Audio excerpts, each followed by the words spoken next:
नमस्कार, गुमनाम न्यूज में आपका स्वागत है। मैं हूं उगन चौधरी।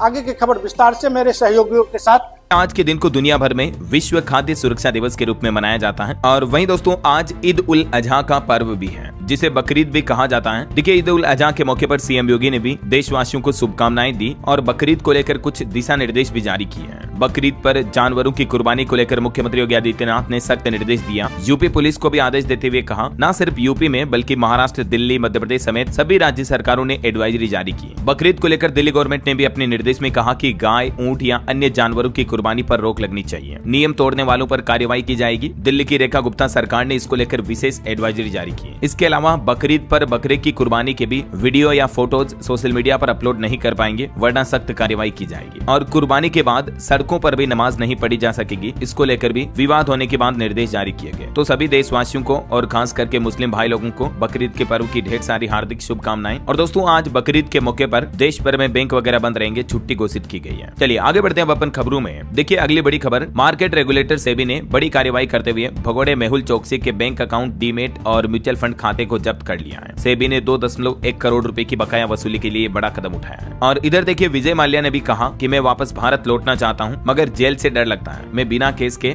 जेल नहीं जाना चाहता। और एक इंटरव्यू के दौरान विजय माल्या ने यह भी दावा किया कि मैं जेटली को बताकर जेनेवा गया था, लेकिन मेरा पासपोर्ट रद्द हो गया तो वापस लौट नहीं पाया। भगोड़ा नहीं हूँ, निष्पक्ष जांच हो तो मैं वापसी के लिए तैयार हूँ। ऐसा। चलिए अगला बड़ा अपडेट देखिए, बड़ी अच्छी खुशखबरी आ रही है। होम लोन, बैंक लोन लेने वाले ग्राहकों के लिए 5 महीनों में तीसरी बार आपकी ईएमआई घटने वाली है। दरअसल आरबीआई ने आम आदमी को बड़ा तोहफा दिया और एक बार फिर से रेपो रेट में 0.50% की बड़ी कटौती की है। तो इससे अब आपका बैंक लोन लेना सस्ता होगा। और भारत के जीडीपी ग्रोथ रेट पर भी आरबीआई ने एमपीसी बैठक के बाद अनुमान लगाया, साल 2026 के लिए 6.5% जीडीपी ग्रोथ रेट बरकरार रहेगी। ये कुछ डेटा भी आप देख सकते हैं, देश की इकोनॉमी, जीडीपी ग्रोथ पर क्या बोले आरबीआई गवर्नर। और अपनी इसी एमपीसी मीटिंग में रिजर्व बैंक ने बैंक लोन को लेकर बड़ा फैसला लिया। ब्याज दरों में 0.50% तक की कटौती की है। तो इससे मान लीजिए आपने 20 साल का 20 लाख का लोन लिया हुआ है तो उस पर आपको तकरीबन 1.5 लाख रुपए का फायदा होगा। इसका पूरा गणित आप समझ सकते हैं इस टेबल में कि ब्याज दरों में कटौती का आपको क्या बेनिफिट मिलेगा। दरअसल रेपो रेट वो रेट होते हैं दोस्तों जिस पर आरबीआई से बैंकों को लोन मिलता है। तो वो रेट कम होने के बाद बैंक भी अपने ग्राहकों के लिए लोन की रेटें कम कर देते हैं। समझ रहे हो, ये वजह कि आरबीआई द्वारा ब्याज दरों में कटौती से अब बैंकों को भी ज्यादा पैसा मिलेगा। सीआरआर में भी कटौती की गई है तो आम आदमी को सस्ता कर्ज मिल पाएगा। और न सिर्फ इस बार कटौती की है बल्कि इससे पिछली बार जो 2 एमपीसी मीटिंग हुई थी उसमें भी रेपो रेट में कटौती की थी। तो ये लगातार तीसरी बार रहा है जब आरबीआई की तरफ से रेपो रेट में कटौती की गई है। पिछली बार फरवरी 2025, उसके बाद अप्रैल 2025 और अभी ये जून 2025 में तीनों बार में लगभग 1% कटौती हो चुकी है। तो जो अभी रेपो रेट 6% थी वो अभी 5.5% रह गई है। हालांकि बैंक जब लोन वगैरह सस्ते करते हैं तो हो सकता है कि इससे बैंक एफडी पर भी इंटरेस्ट यानी ब्याज दरों में बैंकों द्वारा कटौती की जा सकती है। और इसके अलावा आरबीआई ने एक और बड़ा फैसला लिया दोस्तों, गोल्ड लोन लेने वालों के लिए भी गुड न्यूज है। अब आपको सोने के गहनों पर लोन में ज्यादा रकम मिलेगी, यानी गोल्ड लोन पर अब आपको ज्यादा लोन, ज्यादा पैसा मिल पाएगा। 1 लाख रुपए तक की कीमत के सोने पर अब आप 85,000 रुपए तक का लोन ले पाएंगे। बैंकों को ये इजाजत दे दी है। आरबीआई ने इस तरह के नियम में भी बदलाव किया है। रिजर्व बैंक ने 2.5 लाख रुपए तक के गोल्ड लोन पर लोन टू वैल्यू यानी एलटीवी रेशियो को 75% से बढ़ाकर 85% कर दिया है। यानी जितनी वैल्यू का आप सोना बैंकों को दोगे उसका 85% तक बैंक अब आपको लोन दे देंगे, जबकि अभी तक मौजूदा नियम के मुताबिक 75% पैसा ही आपको मिल रहा था, राइट। और 2.5 लाख रुपए से लेकर 5 लाख रुपए तक के गोल्ड लोन पर भी अब ये एलटीवी 80% होगी, मतलब 80% आपको ज्वेलरी की वैल्यू के बदले लोन मिल पाएगा। और वहीं आरबीआई ने एक और बदलाव किया, अगली एमपीसी मीटिंग का शेड्यूल भी बदला है। अब 5 से 7 अगस्त के बजाय एमपीसी मीटिंग की तारीख बदली गई है, 4 से 6 अगस्त को ही होगी। इस बैठक के जरिए महंगाई को नियंत्रित करता है आरबीआई बैंक। और एक बड़ा फैसला ये लिया गया, आरबीआई ने नकद आरक्षित अनुपात में भी 1% की कटौती की है और अपने महंगाई के अनुमान को भी घटाकर 3.7% कर दिया है। यानी आने वाले समय में थोड़ी बहुत महंगाई में आपको गिरावट देखने को मिलेगी। अच्छा, इसके अलावा बैंकों के लिए भी आरबीआई ने एक अच्छा फैसला लिया। 2.5 लाख करोड़ रुपए की संजीवनी से बैंकों के हालात बदलेंगे और आम ग्राहकों को भी इससे कई फायदे होंगे। दरअसल आरबीआई ने बैंकों में लिक्विडिटी बढ़ाने के लिए बैंकों को अतिरिक्त इतना फंड देने का प्लान किया है। 4 चरणों में ये निर्णय लागू होगा आगे आने वाले कुछ महीनों में। इस प्लान के बारे में ज्यादा डिटेल आप देख सकते हैं। देखिए आरबीआई के फैसले के मुताबिक क्रेडिट रिजर्व रेशियो सीआरआर में 4 चरणों में कटौती होगी। सबसे पहले बैंकों की ऋण क्षमता बढ़ेगी, लोन कैपेसिटी को बढ़ाया जाएगा जिससे कि ग्राहकों को भी लोन मिलने में आसानी होगी। आपको कम ईएमआई देनी पड़ेगी, सस्ते लोन मिल पाएंगे। और भी ग्राहकों को क्या क्या बेनिफिट होंगे देख सकते हैं आप। बैंकों के आपको लोन के आकर्षक ऑफर भी मिलेंगे, है ना। चलिए अगला अपडेट भी दोस्तों एक बैंकिंग न्यूज से खबर आ रही है। देखिए आरबीआई के फैसले के बाद पीएनबी ने तो ऐलान भी कर दिया लोन की ब्याज दरों में 0.50% तक की कटौती का। तो पंजाब नेशनल बैंक से अब आपका लोन लेना सस्ता होगा। अगर आपने पहले से लोन लिया हुआ है तो भी आपकी ईएमआई यानी हर महीने की की किस्त कम हो जाएगी। होम लोन, वाहन लोन, व्हीकल लोन वगैरह कुछ भी गाड़ी वगैरह पर लोन लिया हुआ तो पीएनबी के ग्राहकों को अब ये फायदा होने वाला है। इस कटौती के बाद बैंक का बेसिक MCLR रेट्स क्या होगा देख सकते हैं। चलिए अगला अपडेट देखिए।